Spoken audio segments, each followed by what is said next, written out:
Hello and welcome to another episode of Secondhand Stories. This is a place where I tell you stories. What kind? Well, histories, mysteries, and unbelievistries. And here is this week's story.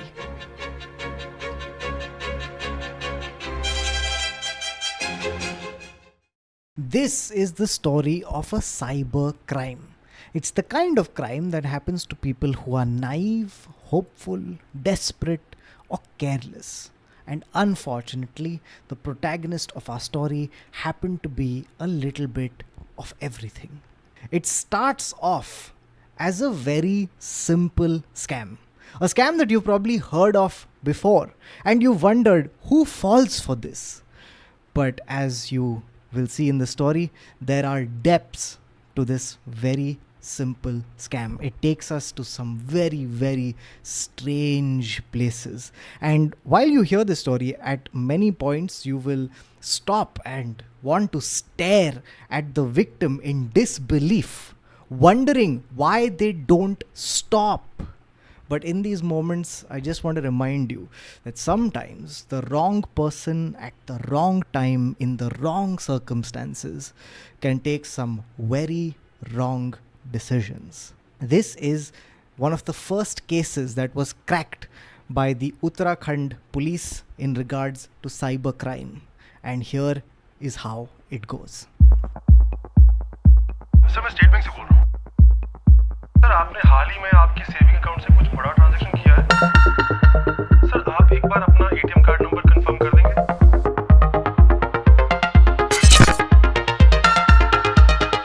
Cyber crime से बचने के लिए सतर्कता. The year is 2007 and 23-year-old Anuradha is working as an assistant accountant at a hotel in Rishikesh. This hotel used to be a former palace which was created in 1910-1911, and it retains all of its beauty and majesty and grandeur. And that's one of the reasons why she had wanted to work here in the first place. Now, she takes up the job and she's been working for 2 years at the point where our story starts.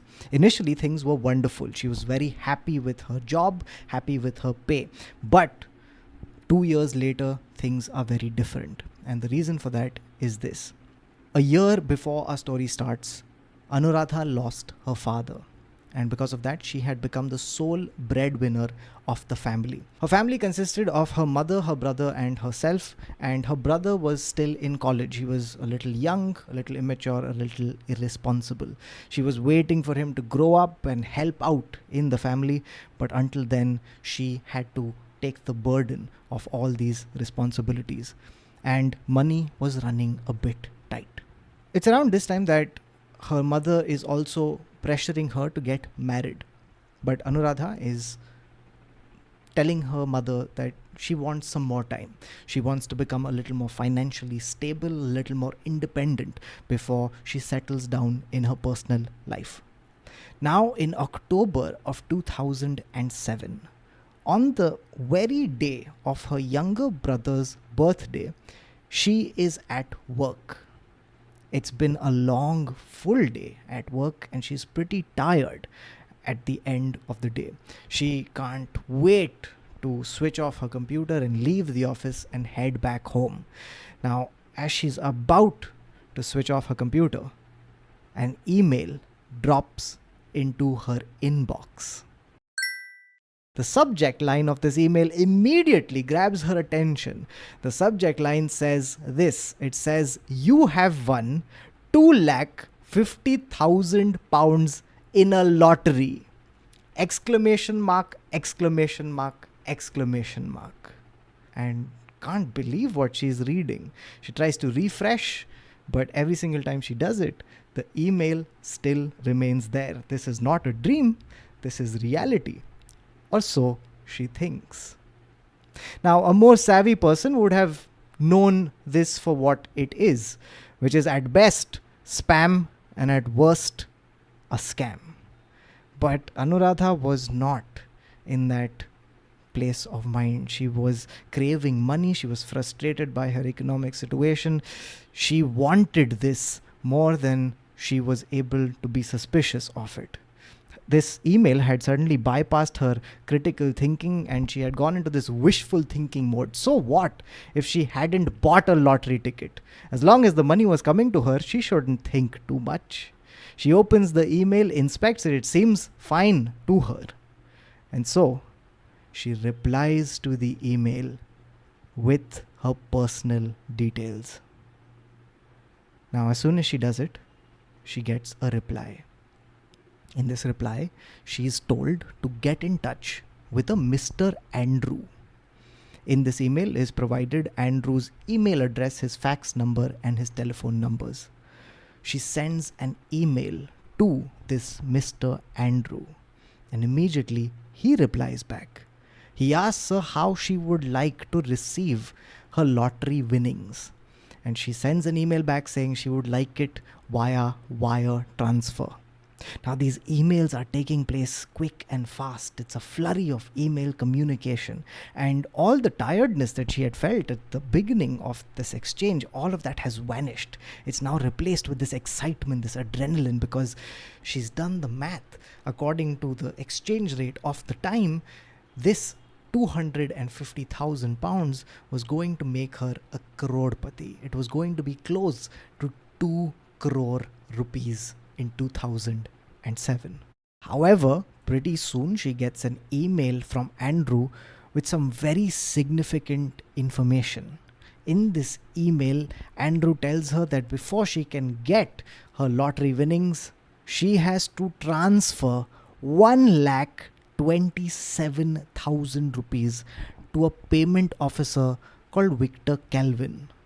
Andrew goes on to explain that this money has to be paid to the British Revenue Department so that they can release her lottery winnings. Now it's a very strange request, but Anuradha doesn't see it that way.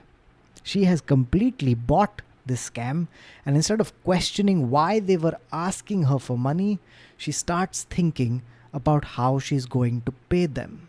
She looks through her accounts and she realizes that all she has is 80,000 rupees in her account. She still needs 47,000 rupees more. Now, as she's thinking about how she's going to get this additional 47,000 rupees, she gets a phone call. It's from her mother. Her mother's extremely worried because she stayed very late in office. Her mother tells her to come back soon because it's also her younger brother's birthday. And so Anuradha switches off the computer and heads out of the hotel, gets on her second-hand scooter and drives home. All the way she's thinking about how she's going to get this extra 47,000 rupees. And then, in the morning, the solution presents itself to her. She remembers that the hotel where she's working at, it has a vault. This vault had been shown to her by the senior accountant, a man called Vijay. And when he had shown her the vault, she had seen an eye-popping amount of money. They used to keep the money and important documents in this vault. And so far, she had never thought about it twice, never been tempted by it, until now. Suddenly, when she thinks of the vault, she realizes that this 47,000 is not going to be too big a problem to get. So that day she reaches work early and she settles into work. She waits for the senior accountant. Vijay eventually comes into work. He goes into his cabin, he prays to the gods and sits down for a day of work. Now she's waiting for Vijay to leave his cabin unattended for a while so she can go inside and look for the keys to the vault. And today happens to be her lucky day, because Vijay emerges from the cabin before lunch and he says that he has to go out for some work. And as soon as he leaves, she sneaks into his office and starts hunting for the keys. She eventually finds it. It's in a drawer of his desk. It's kept under a newspaper. She picks up the keys and tiptoes to the vault, opens it, and in it she sees it's filled with money. She quickly grabs 5 bundles and stuffs it into her handbag. As she's doing it, her heart is hammering against her rib cage. She comes back out and she goes to the receptionist. And she tells the receptionist that she too is heading out for some urgent work. Now she leaves the hotel clutching this bulging handbag tightly, and she makes her way to the bank. While she's going there, she's not feeling very good. She's constantly feeling uncomfortable because she's never done something like this before. She's always been diligent, she's always been honest. She's never stolen or robbed from anyone before. She's never been raised to do something like this. But now, here she is with this unbelievable immoral transgression. But she's able to calm herself down, soothe herself, and justify her actions by telling herself that she's not stealing this money, she's merely borrowing it.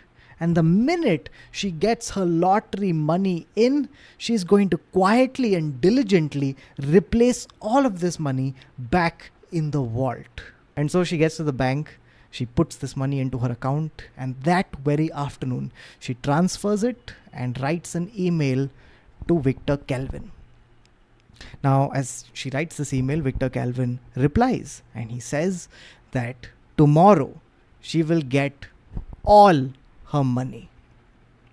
That day, she heads home and she cannot contain her excitement. In a matter of hours, she is going to be richer beyond her wildest dreams.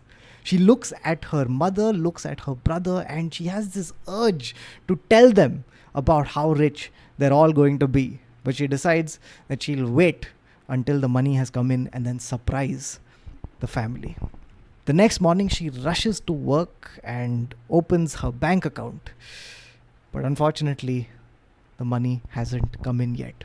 That day, she can barely pay attention at work. She's completely lost her focus. All she wants to do is refresh her banking accounts. And every time she does it, unfortunately, the crores don't come tumbling in. Finally, at the end of the day, when the money hasn't reflected in her account, she finally sends an email to the lottery company. And she doesn't get a reply. She wouldn't get a reply for the next 2 days. Then on the 3rd day, her heart skips a beat because suddenly she sees that she's gotten a phone call from Victor Calvin. She picks up the phone and Victor Calvin has some very important updates to give her. Victor Calvin tells her that unfortunately the lottery company could not wire transfer her money. So instead, they'll be sending a representative of the company to India with the money. This representative's name is Michael William. Now, here's the catch. She has to transfer another 1,20,000 rupees as courier charges for Michael William. It's a lot of money and she thinks about it, but immediately her mind leaps to the vault. And she replies saying she'll send the money by the next day. By the next day, she has sent the money. And when she sends the money, Victor Calvin calls her again. And this time, he has another important update. This time he tells her that her money has been frozen by the United Nations Anti-Terrorism Foundation. He then tells her that now she has to pay 2,38,500 rupees to get the United Nations Anti-Terrorism Foundation to release the money. Again, this is a lot of money and the excuses are getting more and more ludicrous. But Anuradha is too far in. The lure of winning this gigantic amount of money via the lottery is too much. She does the calculations and she realizes, so what if she has to give a few lakhs? The amount she's going to get will far outweigh the amount she's giving. And so She dips back into the vault and transfers 2,38,500 rupees more.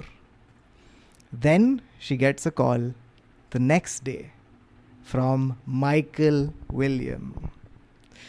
And he tells her that he's going to be in Rishikesh the very next day. And he's going to be staying at a place called Hotel Ma Ganga.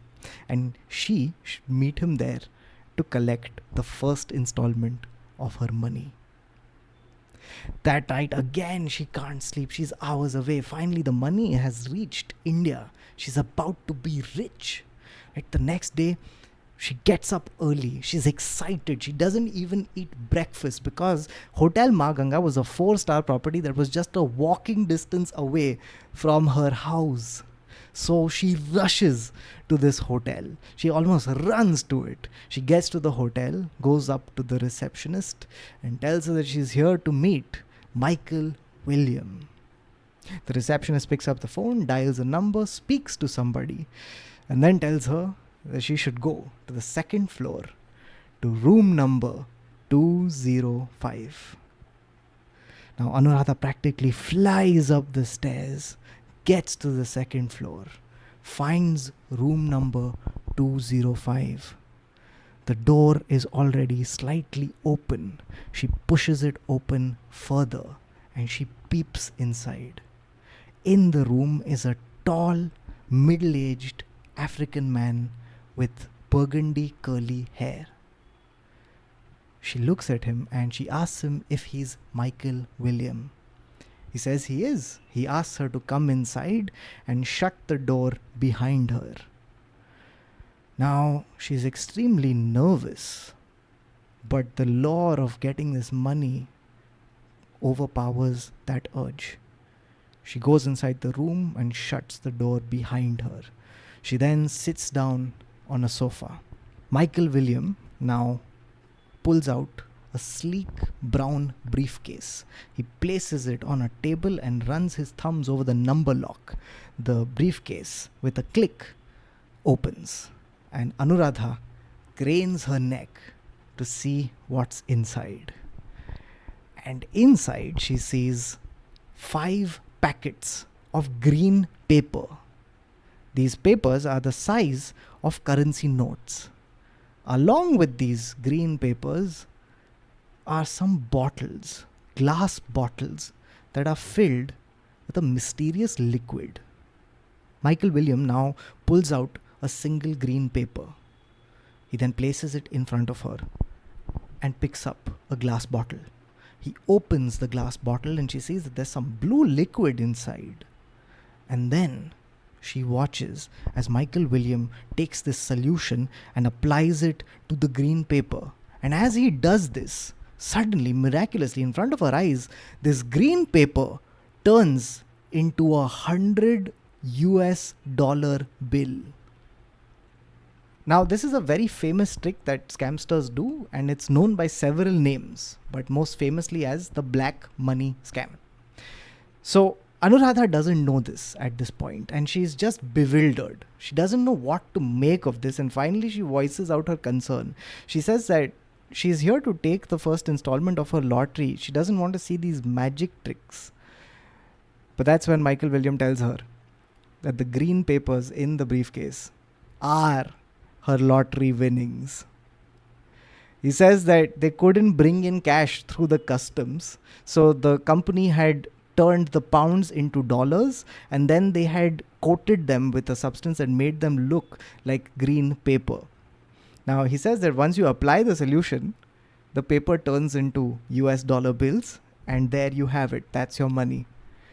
Now, it's a bizarre thing to say, but she's seen the demonstration, and eventually Michael William is able to convince her that this indeed is the truth. And that's when he tells her the catch. He says that while he was transporting the money and the bottles, unfortunately, 4 glass bottles broke in transit. So now he has to go back to Delhi and get more solution for her. And for that, she will have to pay a further 6 lakh rupees. Now she leaves the hotel in a dizzy. Right? She doesn't know what to make of all of this. But eventually, she decides to give in. She pays this money, and as she does, she gets a call from Michael William, and he tells her that unfortunately, he got caught by Delhi police at the border, and which is why she has to now get in touch with Victor Calvin. She calls Victor Calvin. Victor Calvin says, "Oh, don't worry, I'll send another person with your money and the bottles, but you'll just have to pay another 33,000. She pays the money, and finally, a Dr. Edward appears in Haridwar. He calls her to a hotel. She reaches there, and Dr. Edward finally gives her her money. The money is again in the form of green papers, and he gives her solutions, and he gives her a detailed set of instructions. She takes all of this and heads home, finally ecstatic, happy. She's got the first installment of her money. She gets home and very diligently follows all the instructions that Dr. Edward has given. She takes these green papers and applies the solution to them, and then she places them, as the doctor had said, in the refrigerator. Now, the whole day, she would keep opening the fridge and seeing if the green paper had turned into dollar bills. But no matter how many times she opened the fridge, the green papers remained just that, pieces of green paper. Now, she's extremely disappointed. She's extremely betrayed. And she finally calls up Victor Calvin. And she asks him, "What's going on? I've got these green papers, I've applied the solution, I put them in the fridge, but they don't turn into money." And Victor Calvin says, "Oh, that's strange. I'm sorry. You know what we'll do? This time, I myself will give you your money and the solutions. All you have to do is come to Delhi and meet me at Vasant Vihar. And don't forget, get 4 lakh rupees more." She goes to Delhi, reaches Vasant Vihar. But when she calls Victor Calvin, his phone is off. Now she calls Michael William. Michael William picks up and he tells her, "Oh, don't be at Vasant Vihar. Why don't you come to Connaught Place?" And so she goes to Connaught Place.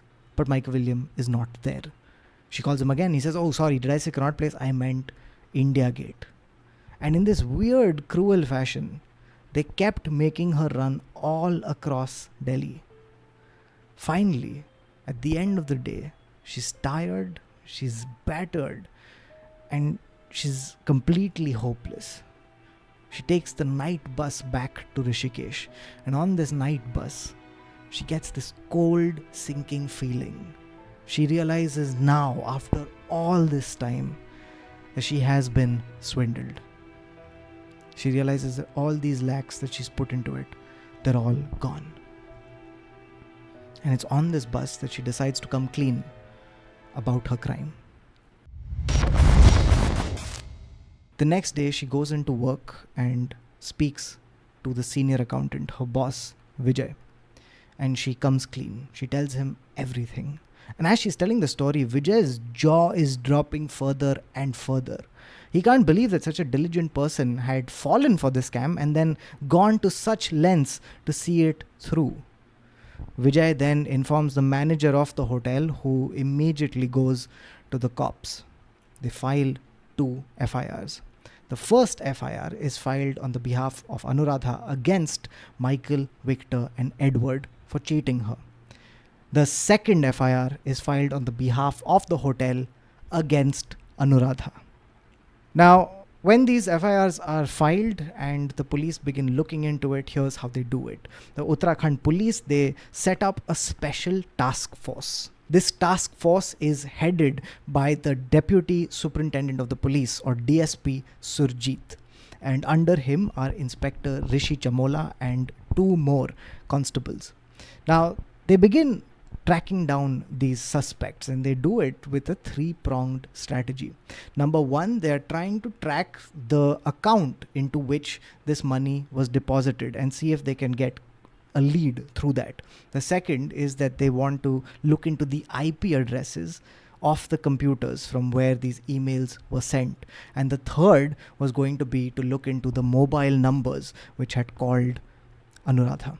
Now the police get cracking, and the first thing they do is that they go down the banking route. They land up at the branch from which Anuradha had made the transaction and sent the money into a beneficiary account, and they ask for the details of this beneficiary account. The bank is a private bank and they can't help out immediately. So the cops go to the headquarters of the bank in Mumbai. When they look into the KYC of this beneficiary account, they find out that this account was made using the driver's license and the photographs of a man who had died 7 years ago. What's more, when they look into the bank account, they find out that the money had been transferred very rapidly from one account to another.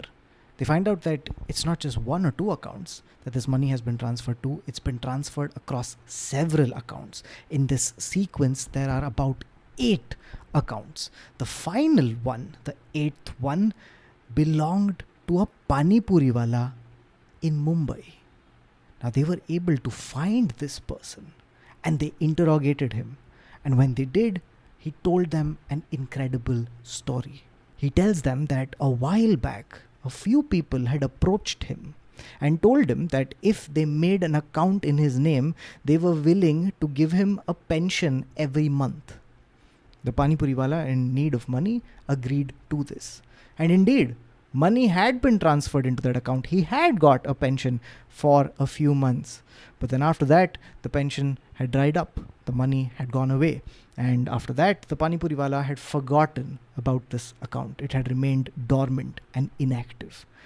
But little did this man know that just a few days back, 11 lakh rupees had passed through his account.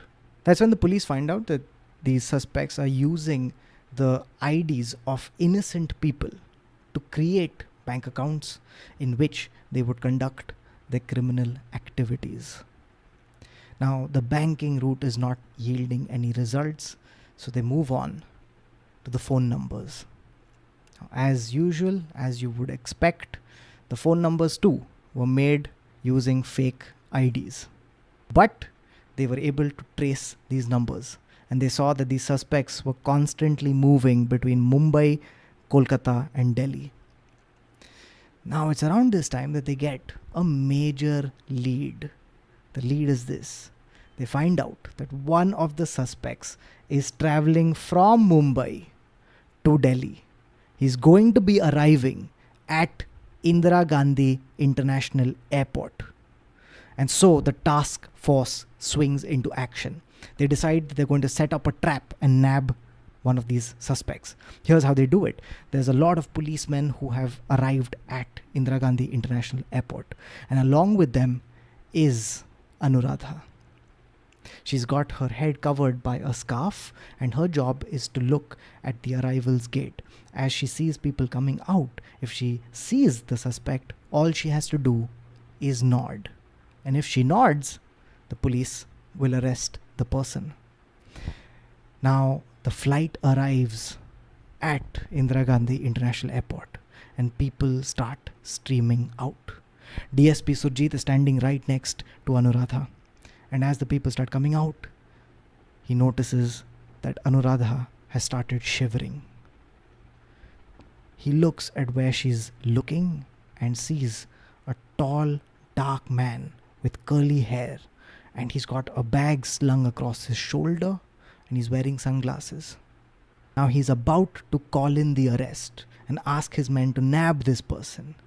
But just then, Anuradha starts shaking her head vigorously. It's not the man. This whole operation was a complete washout, and DSP Surjit finds himself empty-handed once more. Throughout all of these incidents, the police have told Anuradha to keep in constant touch with these suspects. Now, this was done for 2 reasons. Number 1 was to not let them know that an investigation was going on. And number 2 was that the longer they stayed in touch with her, the easier it would be to track them. And this strategy eventually pays results. Because here's what happens. She gets a call from Michael. And Michael tells her that Anuradha, we're sorry for everything. We're now going to give you the second part of your money along with the solutions. He tells her that he's going to be sending 3 people with this money and the solutions, and that they will come to Rishikesh and she can collect it from them. Now, the police tell her that she should agree to this and lead them on, but not transfer any more money. They're very clear on that part. Now, here's what happens. She gets a call from a man called Peter. Peter tells her that he's going to be the one who will bring her money and the solutions. He tells her that he won't be coming alone. He will be accompanied by another Nigerian man and a northeastern woman. He tells her that they'll be in Rishikesh, and he gives her a location, a date, and a time. He then asks her a question. He says, when we see you, how will we recognize you? And Anuradha tells him that she'll be wearing a red shawl. Now, Anuradha promptly passes all this information to the police, and DSP Surjit is excited. He finally has one more opportunity to nab these suspects, and so he formulates a plan. Now, this plan would hinge on Anuradha bravely being a part of it. Here's what the plan would be. They knew of the location where Peter had asked to meet Anuradha, and so the police decide to stake this location out. They would be stationed at various points. Then Anuradha would go to the location and meet Peter. When she meets Peter and ascertains his identity, she would give a sign to the cops. The sign would be very simple. All she would do is shed her shawl. The second the cops see that, they would swing into action. And so the day arrives. Anuradha reaches the spot where she's asked to come, and she's got a red shawl. Now the sun sets, it's around 7 p.m. and a cold wind is blowing, and Anuradha wraps the shawl tighter around her. And that's when she gets a call. It's a call from Peter. He says that they'll be arriving in half an hour. Now, as she gets this call, suddenly the nervousness starts kicking in, because now she's in the thick of it. She's part of a mission. She doesn't know how this is going to go down. All around her, DSP Surjit has stationed a lot of policemen. They're all observing her, and she's safe, but yet she can feel this excitement, this nervousness. Now, when this call had come in, the police had tracked the number, and they can see it approaching closer and closer. As this number gets close to the location where Anuradha is standing, the police too tighten up. Any moment now. It's at that point that a tempo arrives at the spot, and 3 people get out. There are 2 Nigerians and a woman from the northeast. They walk up to Anuradha, and one of them introduces himself. He says he's Peter, and with him are Oscar and Prachi. Now, as soon as Anuradha confirms their identity, she just takes off her shawl. That was the sign.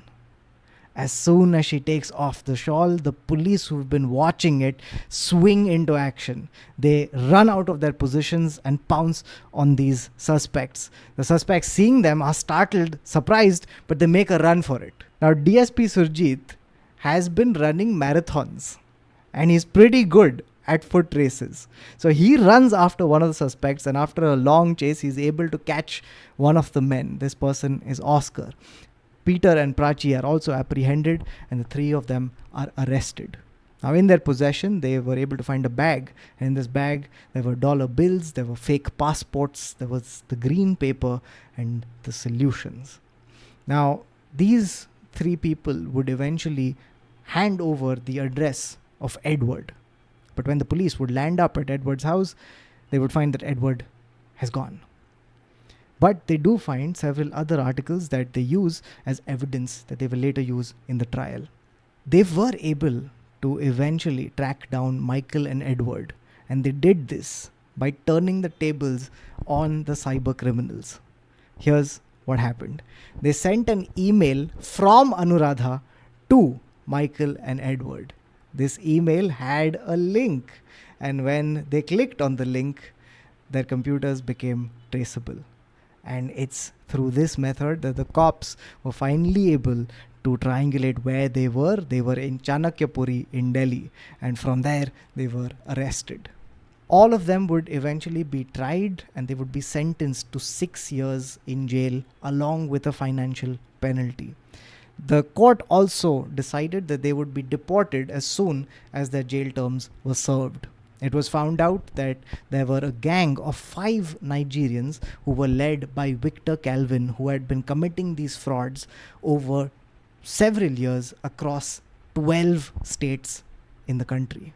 Now, it was an extremely well executed, deeply rooted, and well rehearsed plan that crisscrossed across the digital and the physical world, and it would be extremely difficult to catch any of them had it not been for the extremely hard, smart, and tenacious work by the Uttarakhand police. As for Anuradha, she would serve a jail sentence too. At the end of it, she would come out and resume her life in Rishikesh. But it is safe to say that she's never going near a lottery ever again.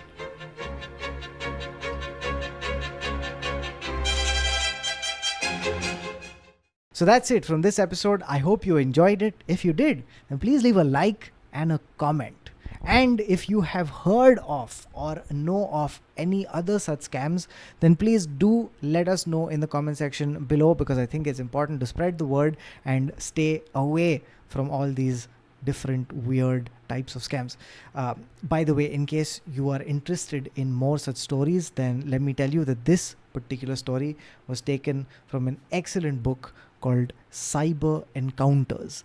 This book is by Ashok, Kumar and O.P. Manocha, and it has some fantastic stories in it. If you want to know more about it, you can head over to Penguin's YouTube channel, where they have a 1-minute video which talks about all the other cases in this book.